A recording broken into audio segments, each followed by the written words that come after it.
Bonjour à tous, j'espère que vous allez bien. Moi, je vais très bien. Alors, frères et sœurs, chers internautes, aujourd'hui, je vais vous parler de la vie divine. La vie divine, c'est quoi? La vie divine, c'est vivre la vie de Dieu. La vie divine, c'est vivre selon les standards de Dieu sur la terre. La vie divine, c'est vivre Dieu. Alors, comment est-ce qu'il faut vivre la vie divine? Pour vivre la vie divine, il faut d'abord accepter Jésus comme Seigneur et Sauveur personnel. Ce qui veut dire, il faut d'abord être chrétien avant de vivre la vie divine. Il faut d'abord être chrétien. C'est la seule manière de vivre la vie divine. Seuls les chrétiens vivent la vie divine. Le livre d'Éphésiens 1 au verset 3 dit, béni soit Dieu, le Père de notre Seigneur Jésus-Christ, qui nous a bénis de toutes sortes de bénédictions spirituelles dans les lieux célestes. Vivre la vie divine, c'est vivre les promesses de Dieu. Car Dieu nous a bénis de toutes sortes de bénédictions spirituelles en Christ. C'est-à-dire, il faut être en Christ, il faut être chrétien, afin de bénéficier de tous ces privilèges. Bon, on remarque quelque chose de très courant. On est tous à l'église, tous dans les assemblées, mais peu de personnes vivent la vie divine. Tout simplement parce qu'ils ne sont pas convertis réellement. Le drame était dans une veillée funèbre. J'ai rencontré un frère là-bas et échangé avec lui. Il m'a fait comprendre qu'il y avait un ancien de l'église qui est décédé. Arrivé au village, les porteurs de masse ont réclamé son corps. Le pasteur a échangé avec eux. Ils ont fait comprendre au pasteur que ce monsieur qui est décédé là, c'est un porteur de masse. Vous comprenez? Bon, ancien de l'église, porteur de masse. Bon, là, il va aller dire quoi à Dieu? C'est pas quand on persécute les gens, mais il faut dire la vérité aux gens. Parce que beaucoup sont là-bas.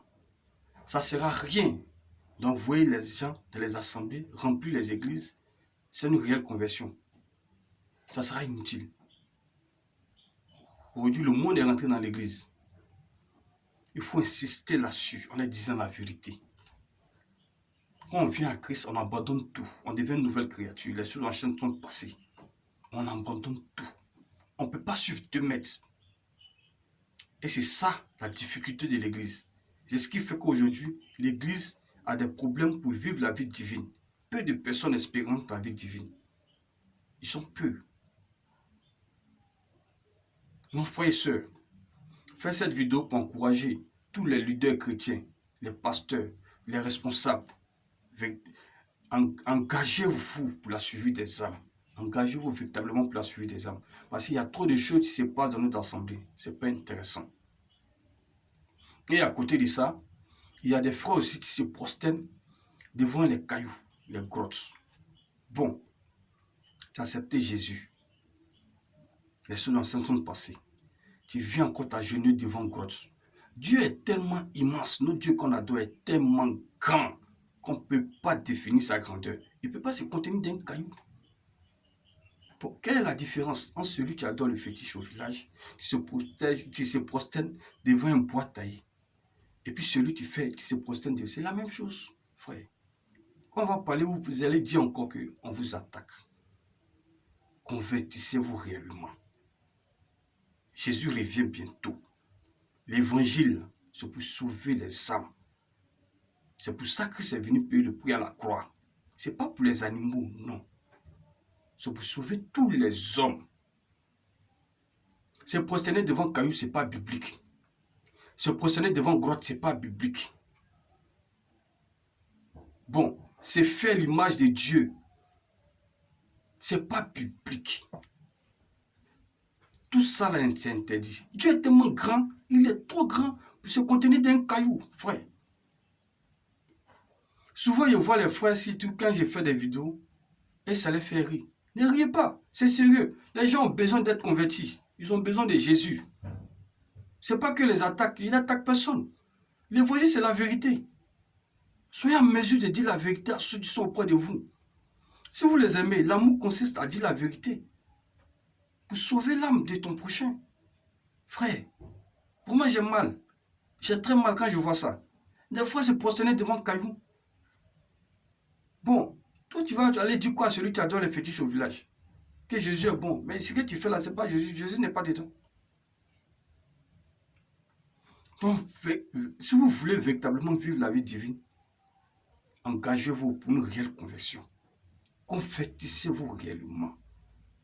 Jésus revient bientôt. Il a payé le prix à la croix. Ce n'est pas cadeau. Frère, tu dois vivre la vie divine. Tu dois vivre la vie de Dieu sur terre. Tu dois vivre selon les standards de Dieu sur terre. Tu dois impacter cette génération.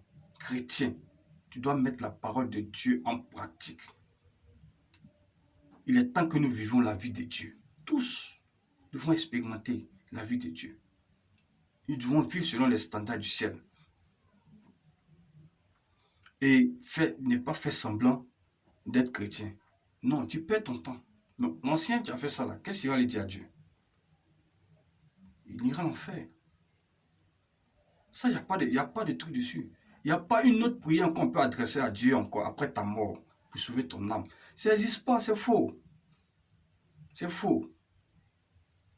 La vie divine, ce n'est pas vivre la religion, c'est vivre Dieu.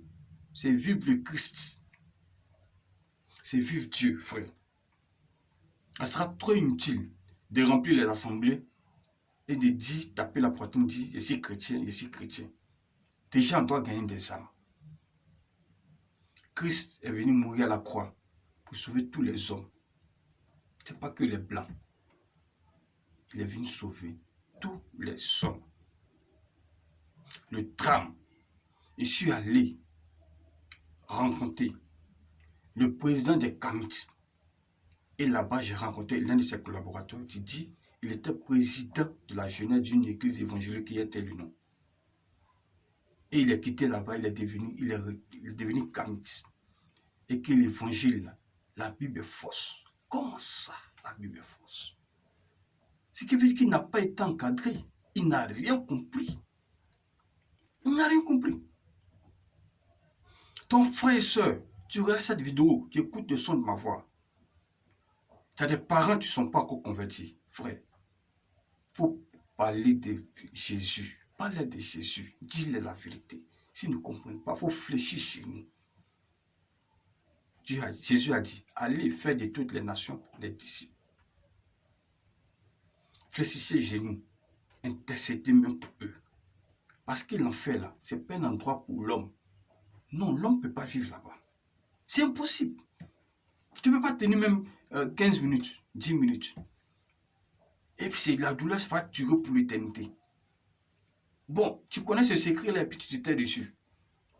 Sur la foule, les laisser comme ça. Oh. Si tu parles de là, ça crée palabre. Ah frère, Jésus même a été poursuivi, chassé. Ils l'ont rejeté, mais à cause de la vérité. Si tu dis la vérité, si tu ne comprends pas, il faut fléchir, il faut prier pour lui, il faut intercéder pour lui. Il ne faut pas en faire s'amuser. Le diable est en train de gagner du terrain. Même dans l'église, même, on est en train de détruire les gens des vies. Pardonnez. Pardonnez. Parlez de Jésus autour de vous. Parlez de Jésus. Parlez de Jésus. Tu dis, tu aimes ton frère, tu aimes ta soeur, tu aimes ta maman, tu aimes ton papa. L'amour consiste à parler. Ouvre ta bouche, il faut parler. Si tu ne comprends pas, il faut fléchir chez nous, il faut prier pour lui. Il ne faut pas les caresser. Même des chrétiens, qu'on leur dit la vérité aujourd'hui, là, ils rejettent la vérité. Ils nous pointent pour les gens, bon, nous c'est quelle Bible vous utilisez, parce qu'ils ne comprennent pas. Ils ne sont pas convertis réellement. Et ce travail-là, ça engage tout le monde. Tout leader chrétien, pasteur, tout le monde responsable. Ça nous engage tous. Nous devons leur parler de Jésus. Nous devons leur dire la vérité et non de les caresser. On dit la vérité. La vérité est mieux. Jésus est le chemin, la vérité et la vie. C'est par la vérité qu'on obtient la vie. C'est par la vérité qu'on obtient la vie éternelle. Seule la vérité nous fera obtenir la vie éternelle. La vérité. C'est si la base de la vérité qu'on obtient la vie éternelle. Ça ne sert à rien de partir là-bas et se mentir à nous-mêmes. Et à la dernière minute, Jésus va dire, je t'ai point connu. Vivre la vie divine consiste à vivre dans la vérité, à marcher selon la vérité de Jésus-Christ. J'espère que vous avez compris. Merci, à bientôt. Faites partager la vidéo, peut-être ça peut aider quelqu'un. Au revoir. Bye bye.